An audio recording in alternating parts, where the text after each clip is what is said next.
আসসালামু আলাইকুম বন্ধুরা, আজ আমরা হিয়ারিংয়ে এসেছি। এখানে প্রচণ্ড ভিড় জমেছে।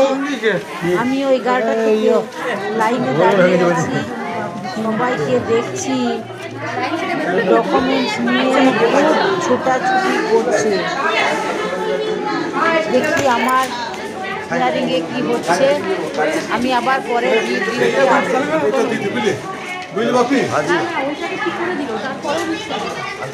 কাগজপত্র নিয়ে সাধারণ মানুষ অসুবিধায় পড়ে যাচ্ছে।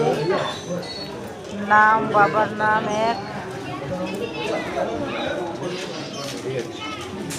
ভুলভাল রয়েছে, তার জন্য অসুবিধায় পড়ে যাচ্ছে সাধারণ মানুষ।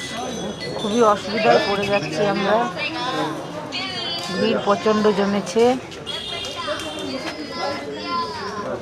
সন্ধ্যে 6টায় রাস্তায় আমরা এখন বাড়ি যাচ্ছি।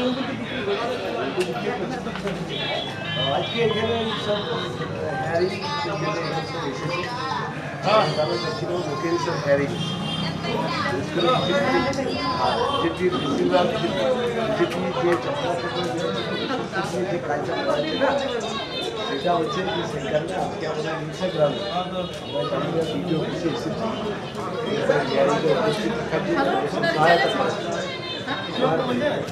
মা এর আজকে 76 বছর বয়স, সে মায়েরা আজকে হ্যারিংয়ের অফিস ছিল, তিনি অসুস্থ, অসুস্থতার কাগজ দিয়ে ওনারা নিজে গিয়ে সেখানে হিয়ারিং করবেন। কোথাও হয়েছে সে কাগজ জমা দেওয়া হয়। বিশেষ করে গ্রামের মানুষ যাতে অসহায় করা নোটিশ করা হয়েছে রিক্সাতে। এটা হচ্ছে বিজেপি যে চক্রান্ত, সেই চক্রান্ত আমরা আজকে